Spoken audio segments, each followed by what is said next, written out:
Move, fuck you, move. How can you touch someone? Hey, yo, what the? Fucking move. Hey.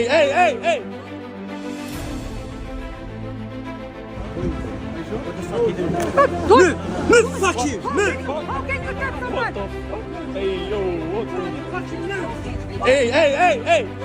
तो आप ये देख सकते हैं कि किस तरह से शियान अली को और उसके दोस्तों को नवाज शरीफ के बॉडीगार्ड पीछे हटा रहे हैं, किस तरह से धक्के दे रहे हैं, और फिर भी शियान अली पीछे ना हटते हुए गो नवाज गो के नारे लगाते हुए आगे बढ़ते चले जा रहे हैं। उनको किसी किस्म का डर खौफ नहीं है, क्योंकि वो जानते हैं कि वो पीटीआई के मेंबर हैं और वो पीटीआई के कारकुनान हैं।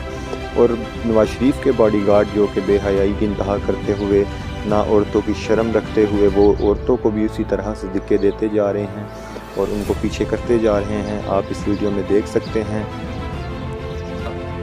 ये लाइफ चेंजिंग एलिगेशंस थे।